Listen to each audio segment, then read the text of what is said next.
You've got 30 days to demolish that rusty eyesore of a silo, or I'll fine you $200 a day until it's rubble. And I'll be watching. She stood on my porch, visor on, white Escalade blocking the drive, clipboard like a weapon.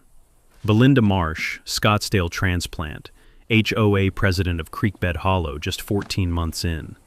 My 40-foot barn-red silo, hand-built by my dad in 1981, on land our families held forever, was her new enemy. She called it ugly, insisted it had to go. What she never bothered to learn? That silo wasn't just old metal and family history. It was quietly powering something way bigger for the entire valley. The second she taped that demolition notice to my door, she handed me the perfect opening. This is the story of one overzealous Karen versus a piece of the past, and how her improvement mission backfired spectacularly. What would you do if an HOA tried to destroy the one thing keeping your area connected? Fight or fold? My name's not important right now. Call me Garrett, because that's what my late father called me when he was proud of me. And this story is partly about honoring what he built. Dad was a third-generation farmer from outside Bozeman, Montana, a man whose hands always smelled faintly of iron and motor oil, even after he'd scrubbed them 3 times. He moved the family to a small valley town in western Colorado. Let's call it Creekbed Hollow, back in 1979, when land was cheap and sky was free, and nobody had heard the phrase property values yet. He built the farmhouse himself, board by board, with a cousin named Dale and a dog named Senator who ate half a bag of roofing nails and somehow survived. The silo went up in 1981, 12 feet in diameter, 40 feet tall, corrugated steel, painted barn red. Dad stored winter feed in it for 2 decades. When the last of the livestock was sold off in 2003, and farming gave way to a small welding shop, the silo became decorative in the way old things become decorative. It stayed because it was part of the place, part of the story. Dad passed in 2018, left me the property, the shop, and a note on the kitchen table that said, "Don't let them push you around." I framed it. Creekbed Hollow had been unincorporated until around 2015, when a developer named Price Caldwell bought up 4 adjacent parcels and built 42 mountain contemporary homes. All the same shade of grayish, all the same stamped concrete driveway, all the same Ring doorbell. Then came the HOA, Creekbed Hollow Community Standards Association, known locally as the CHCSA, or, less charitably, as the Karen Collective. The president of the CHCSA was a woman named Belinda Marsh. Belinda had moved to Creekbed Hollow from Scottsdale 3 years prior. She drove a white Escalade. She wore visors indoors. She had opinions about mailbox colors. Her crowning achievement before the silo incident was successfully lobbying to ban wind chimes on the grounds that they constituted auditory clutter. I wish I was making that up. Belinda had been eyeing my property since about 2 months after she'd been elected. Old farmhouses next to rows of grayish cottages tend to give certain personalities a kind of aesthetic vertigo. My garden, overgrown but intentional, full of native grasses and sunflowers that buzzed with bees in August, offended her. My rusted iron weather vane offended her. My truck, a 1994 Ford F250, the color of a thundercloud, parked in my own driveway, offended her. But the silo was her white whale. She'd mentioned it twice at community meetings, both times framing it as a shared concern, when it was really just her concern, loudly costumed as community interest. Both times I'd shown up with my property documents and politely noted that my land predated the HOA by 34 years, and that the silo sat entirely within my surveyed boundary. Both times she'd smiled the smile of a person who is storing resentment in a very organized filing system and said, "We'll revisit this." So when that orange notice appeared on my door on a crisp October Saturday, the air carrying that particular cold, clean smell of pine needles and coming snow, I wasn't entirely shocked.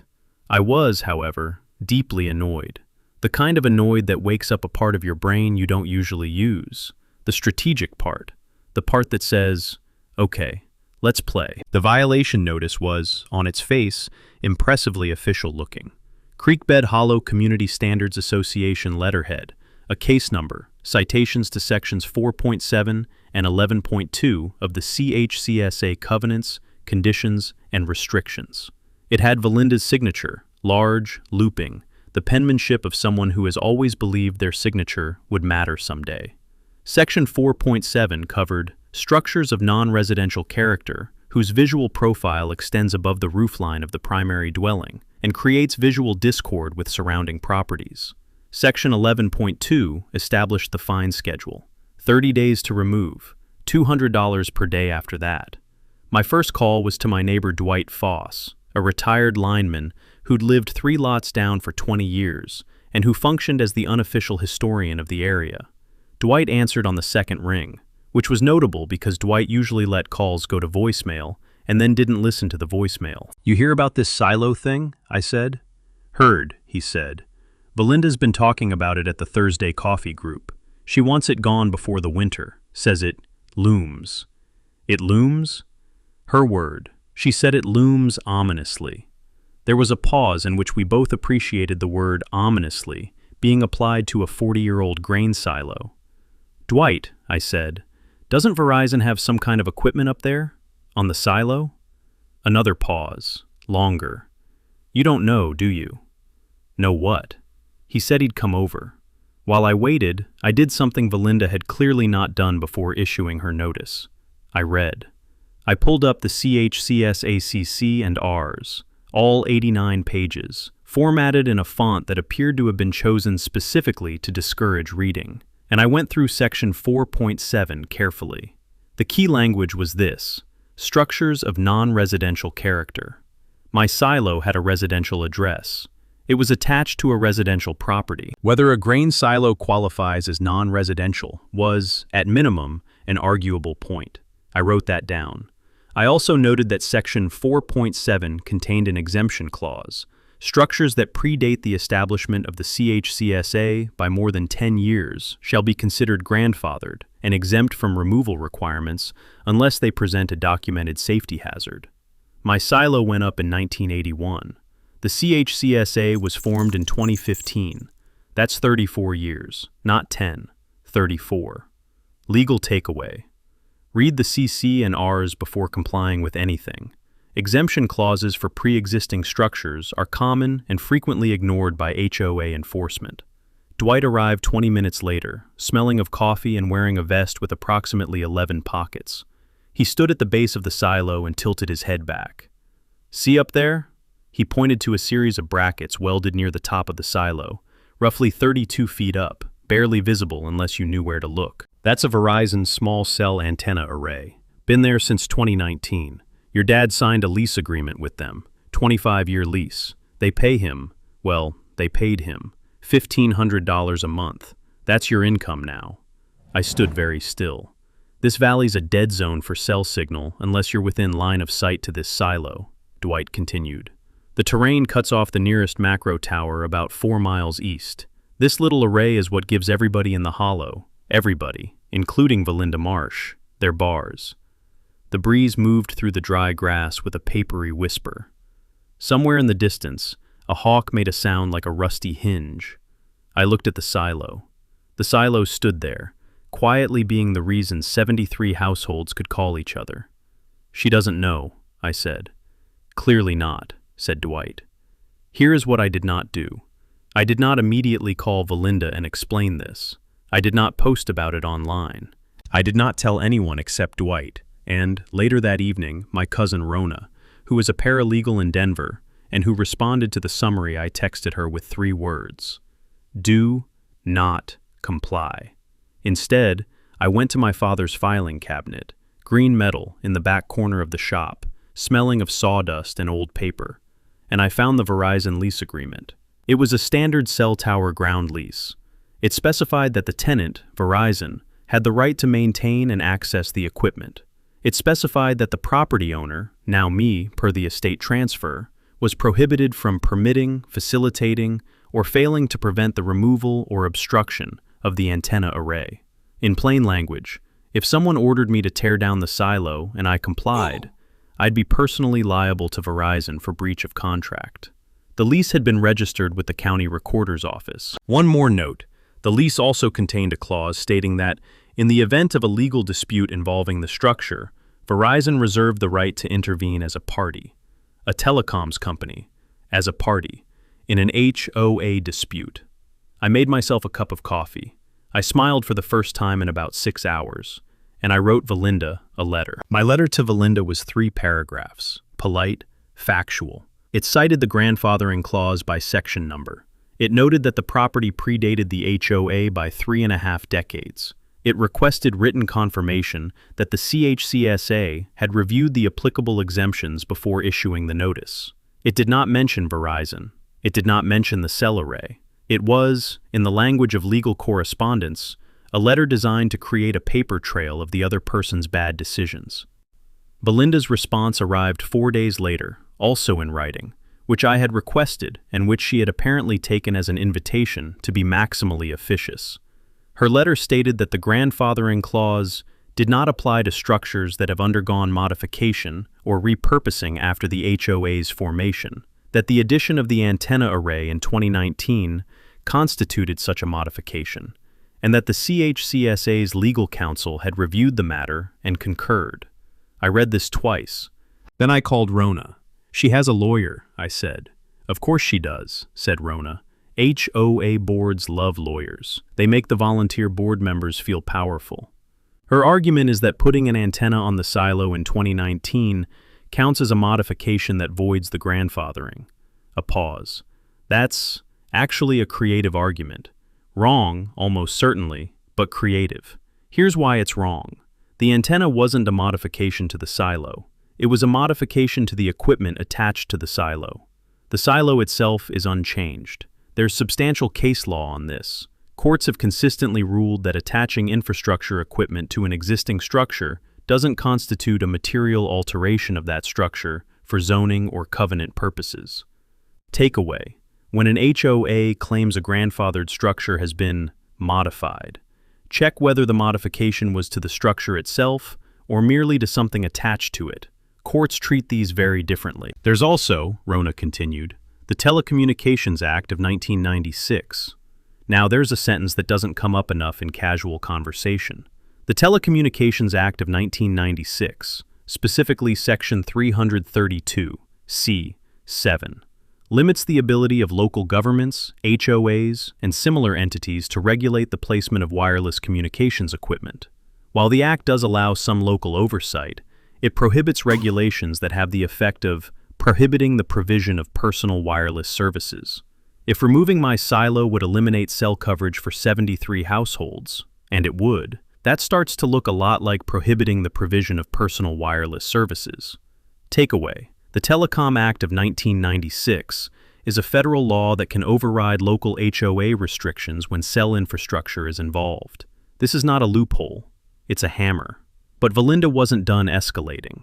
The same week her letter arrived, she showed up at a neighborhood meeting, the kind held in the rec center at the end of Pinecrest Drive. Folding chairs, stale coffee and a percolator, fluorescent lights, and she presented a slide deck, an actual slide deck, about my silo.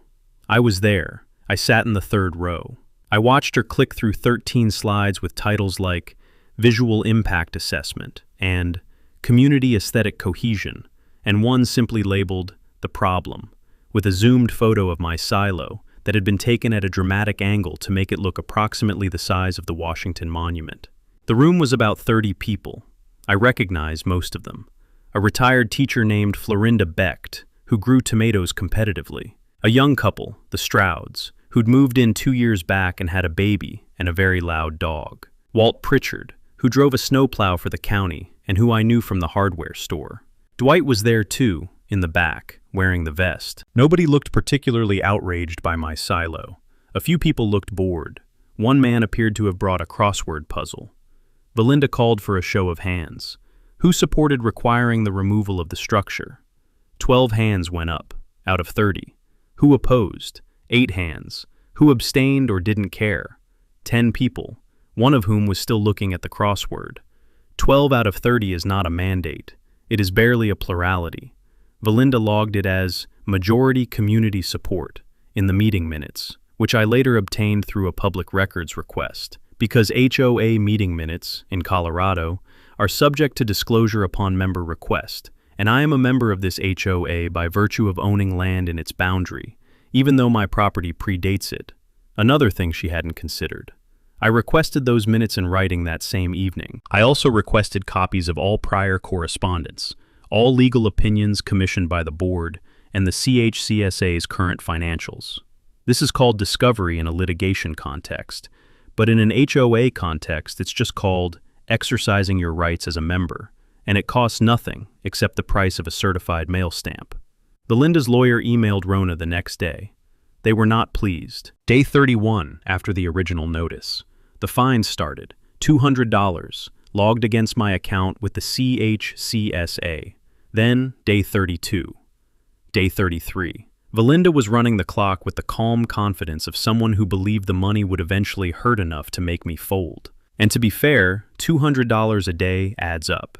In 30 days, that's $6,000. In 60 days, it's $12,000. She was betting that my farm town stubbornness had a price ceiling. What she didn't know, what she couldn't know from her Scottsdale vantage point, was that my Verizon lease was paying me $18,000 a year, and had been doing so since 2019, and had been put, per my father's very organized estate plan, into a separate account that I had renamed Rainy Day/Legal Defense. It had been raining for about 4 years. That account was healthy. Meanwhile, Belinda's social campaign kicked into gear. She was good at social campaigns, I'll give her that. She created a Facebook group called Beautiful Creekbed Hollow and posted regularly about eyesores and community standards. She didn't name me directly. She was too smart for that, legally. But she posted that zoomed photo of the silo 5 times in 2 weeks, with captions like, "What do you think, neighbors?" and "Our children deserve better." She held a coffee morning and distributed a petition, 41 signatures, out of, I should note, approximately 210 adults in the development. Meanwhile, I was having coffee of my own, just not the performative kind. I went door to door, quietly, without a petition, without a Facebook group, just me, my truck, and a tin of homemade brownies that my neighbor Mrs. Paulette Greer had baked on my behalf because, as she put it, that woman has been insufferable since she moved here, and someone needs to handle her. I talked to Florinda, the competitive tomato grower. I talked to the Stroud family, who had a baby, and who, as young parents, had called 911 twice in the last 18 months, once for a fever, once for a car that went off the road in front of their house during a snowstorm. Both times they'd made that call from inside the hollow, from within range of the silo's cell array. I talked to Walt Pritchard, the county snowplow driver. Walt had been dispatched to Creekbed Hollow 3 times last winter, based on emergency calls routed through cell service that, as we now both understood, depended entirely on that antenna array. "You're telling me," said Walt, chewing a brownie on his front porch, "that if she tears that thing down, half the valley loses service?" "Probably more than half," I said. "The macro tower to the east doesn't reach into this valley well. Verizon put this array here specifically because of the topography." Walt stared into the middle distance for a moment. "She don't know that." "She does not." "You gonna tell her?" I smiled. "Not yet." Walt chewed the rest of the brownie. "I'm in," he said, which in Walt's economy of words amounted to a blood oath. I also reached out to a journalist, not a big outlet, just the Creekbed Valley Courier, a small weekly paper run by a woman named Theodora Vance out of a rented office above the hardware store. Theodora was 71, had covered the valley since 1987, and had what I can only describe as a professional appetite for stories about little guys and big egos. I didn't give her the whole story yet. I just flagged that something interesting was developing regarding HOA overreach, cell service, and federal telecommunications law, and asked if she'd be interested in a follow-up conversation. "Honey," she said, "I'll bring my own coffee." Back on Belinda's side of the board, the fines kept stacking up. She also sent a letter threatening to file a lien against my property, a legal instrument HO, as in Colorado, can use to secure unpaid fines. The lien would cloud my title and potentially complicate any future sale or refinancing. It was a real threat. I'm not going to pretend it wasn't stressful to read. But here's the thing about liens. They only work if the underlying fines are valid. If the fines are based on a flawed violation notice, one that improperly ignores a grandfathering exemption and runs headlong into federal telecommunications law, then the lien is built on sand. And you don't fight sand by panicking. You fight it by having Rona draft a response letter, 14 pages long, citing 7 case precedents and 2 federal statutes, and you send it certified mail return receipt requested, which Valinda's lawyer received on a Thursday and apparently did not enjoy. The fines stopped that Friday, temporarily. But they stopped. Here is where the story takes a turn that even I didn't see coming. When Rona reviewed the CHCSA financials, which I'd requested in that batch of member documents, she found something interesting. The HOA's budget had a line item under Infrastructure and Communications that had been added in fiscal year 2020 and had been renewed every year since. It was listed as a Community Connectivity Subsidy, and it was being paid to a company called Ridgeline Signal Solutions LLC. $3,000 per year, paid out of HOA dues.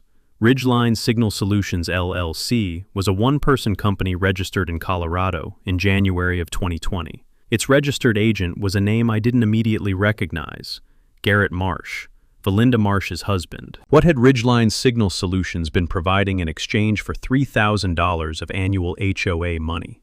According to the contract, which was in the financials, it provided assessment of community telecommunications infrastructure needs and liaison services with service providers. In other words, Valinda's husband was being paid, out of neighbor dues that included mine, to assess cell signal problems in the hollow. The same hollow whose signal was provided entirely by the antenna array on my silo. The same silo Valinda was trying to tear down. If the silo came down, the signal died. The telecommunications infrastructure needs of the community would become urgent, and Ridgeline Signal Solutions, Garrett Marsh, sole proprietor, would presumably be in a very good position to propose a solution. What that solution would look like was speculative. Maybe a new small cell installation on HOA-owned land. Maybe a partnership with a different carrier. Maybe just a lot of consulting fees. We couldn't prove intent, but we could prove the financial relationship. We could prove the contract. We could prove that the HOA president had voted to approve a contract that paid her husband's company, while simultaneously running an enforcement action that, if successful, would have made that contract more valuable. That is the textbook definition of a conflict of interest. In Colorado, HOA board members are subject to the Colorado Common Interest Ownership Act, which requires board members to disclose any personal financial interest in a matter before the board votes on it. Valinda had not disclosed, not once, in any of the 3 years the contract had been renewed.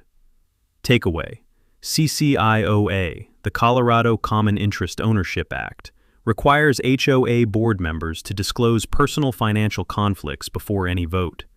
Failure to disclose can invalidate the vote and expose board members to personal liability. I sat with this information for exactly 1 day before sharing it with Rona, then Dwight, then Theodora Vance at the Courier.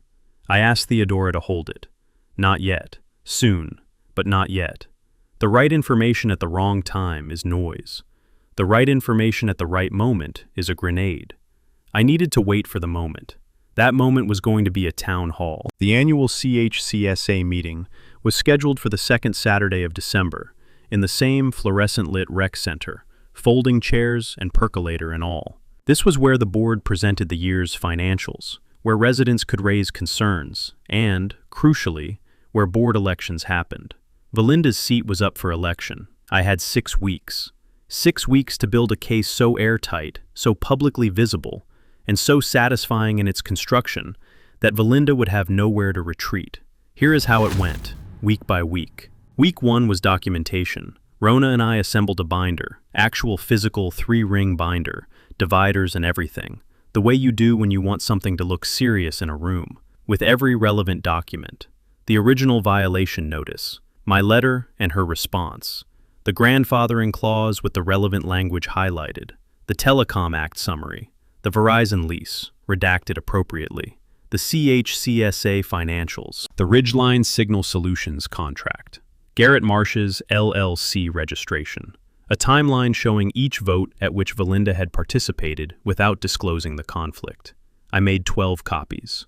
Week 2 was the physical setup. I hired an electrician named Bo Sorrells, 3rd generation, ran a shop out of his barn, could rewire anything ever built, to run a temporary power line from my shop to the base of the silo. We mounted 2 outdoor LED fixtures at the 40-foot mark, aimed outward. From any point in the development, on a clear night, you could now see the silo lit up, dramatic, purposeful, impossible to miss. People started asking about it.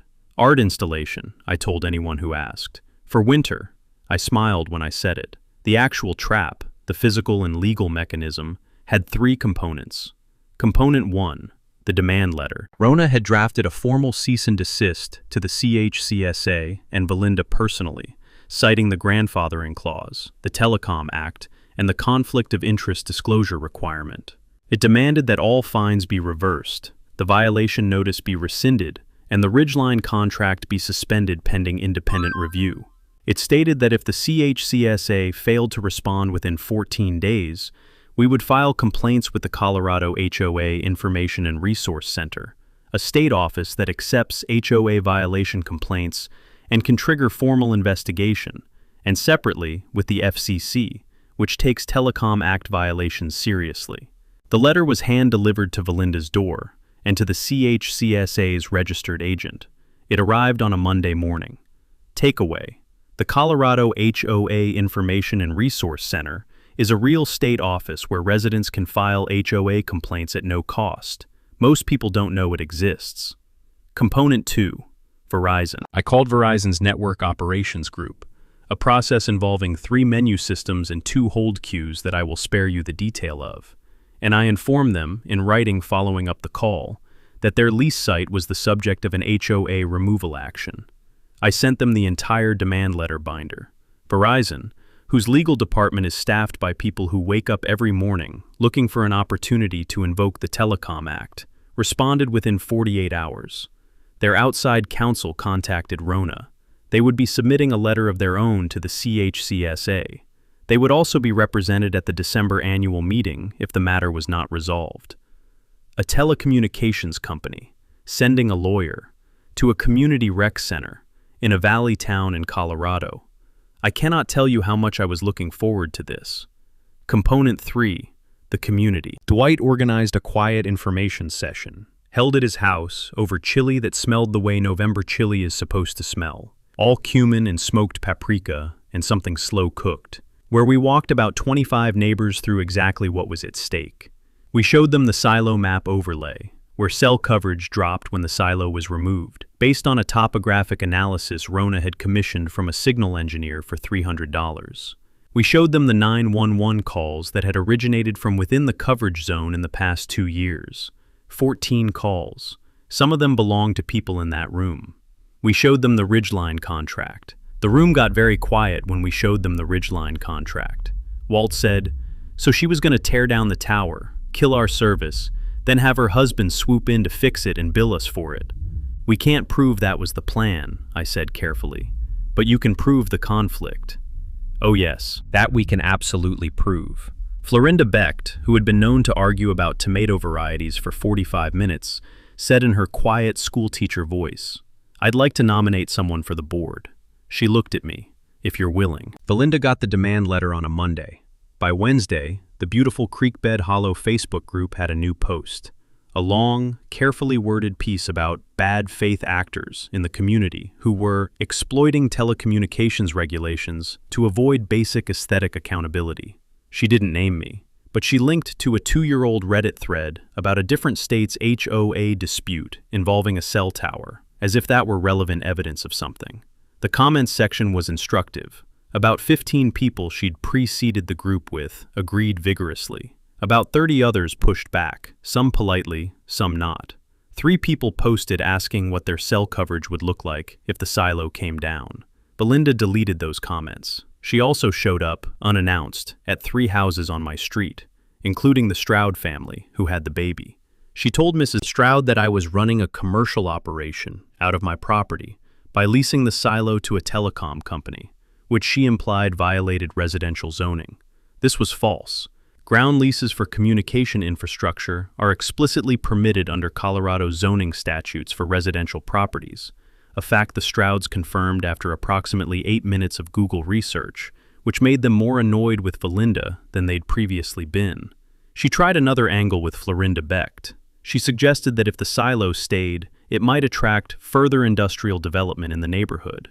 Florinda, who had been growing heirloom tomatoes in this valley since before Valinda had heard of it, responded with 3 words: "Show me documentation." There was no documentation because the concern was invented. Florinda emailed me that evening. The smear's peak came in the form of an anonymous flyer, printed, distributed in mailboxes, which is a federal mail violation if you want to get technical, though we elected not to pursue that particular angle, suggesting that the silo was structurally unsafe and posed a risk to neighboring properties. No engineering assessment was cited because none existed. I had, in fact, had the silo professionally inspected in 2021 as part of the Verizon lease renewal, and it had passed with a clean structural report. I posted that report on my front door, laminated, for everyone to see. What Valinda couldn't know, because we were careful, was that every move she made was being documented.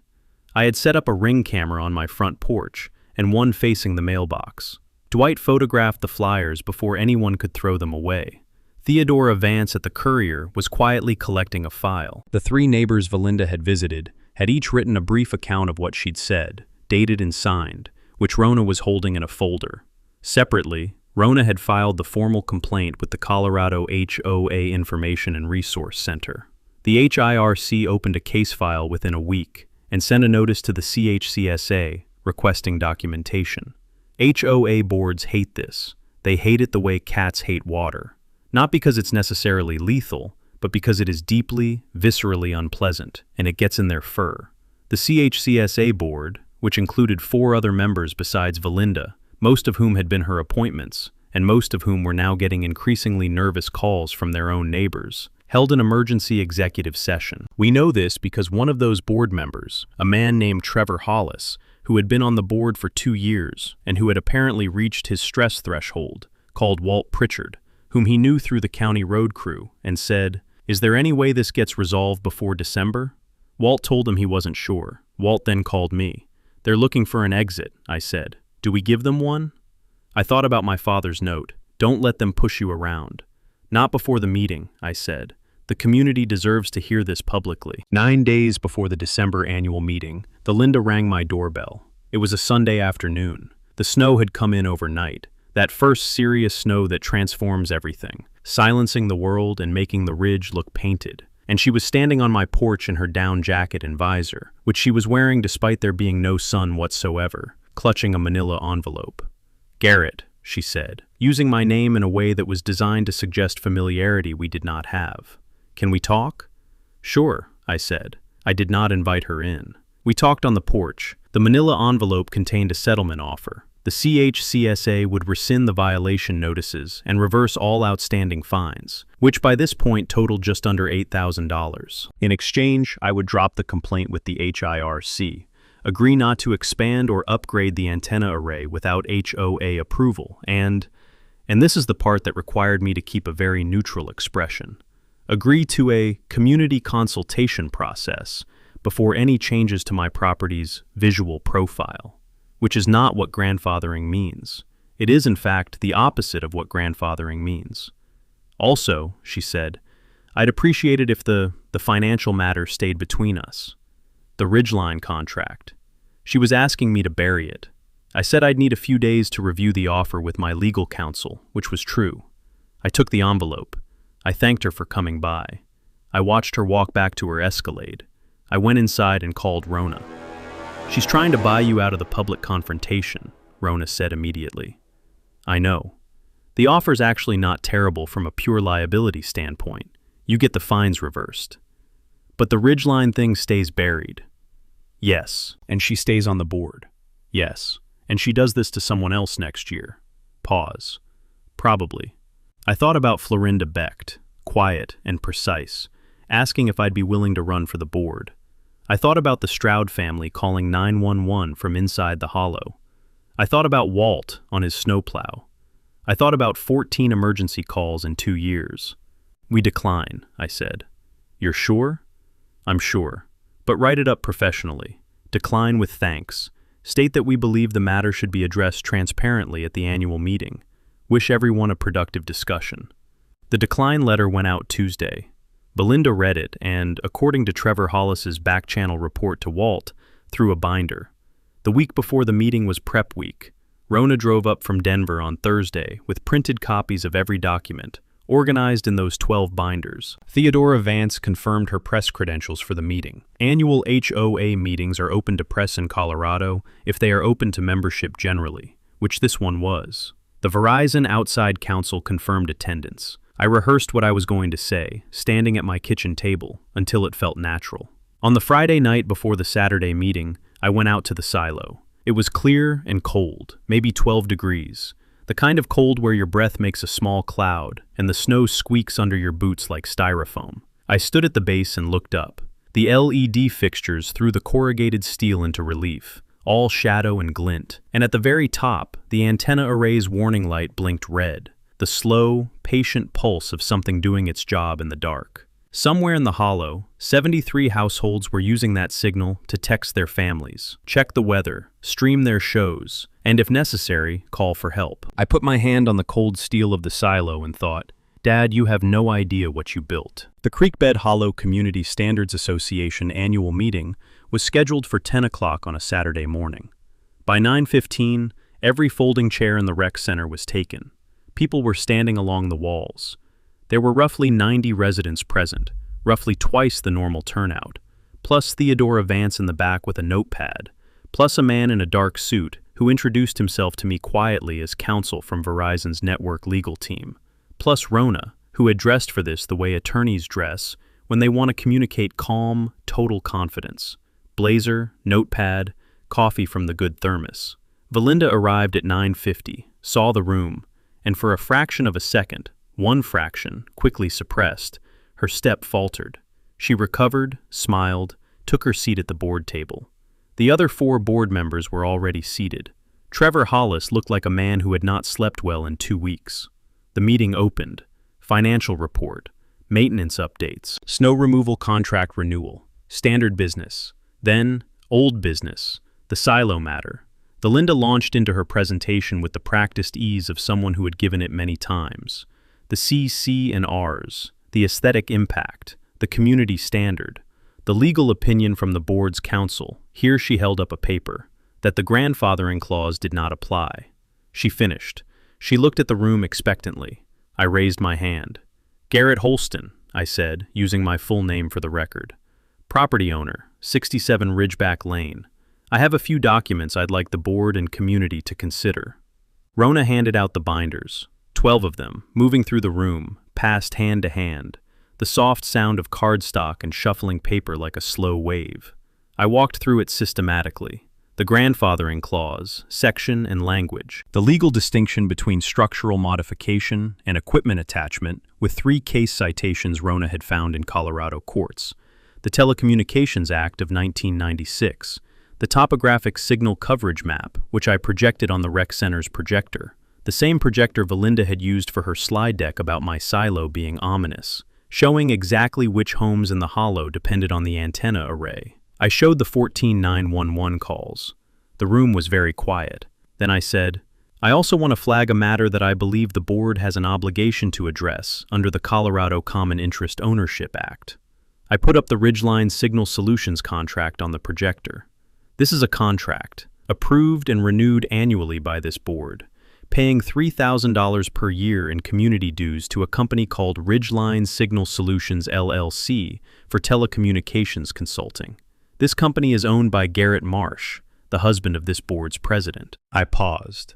I have the LLC registration documents here, tab 7 in your binders. The sound of 90 people turning to tab 7 simultaneously is not a sound I will forget. Under the CCIOA, board members are required to disclose personal financial interests in matters before the board. The Ridgeline contract has appeared on every annual budget for 3 years. President Marsh has voted to approve that budget each year. No disclosure has been made. That is documented in the meeting minutes, tab 9, which I obtained through member records request. Belinda was on her feet. This is a personal attack, and it's completely out of order. It's documented fact, I said. Calm, very calm. The documents are in front of everyone.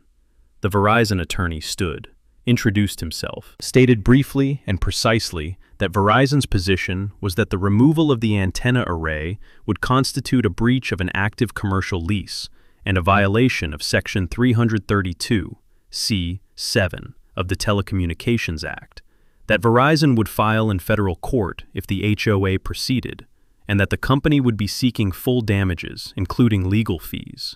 Trevor Hollis put his head in his hands. Theodora Vance was writing very fast. Then Florinda Becht stood up.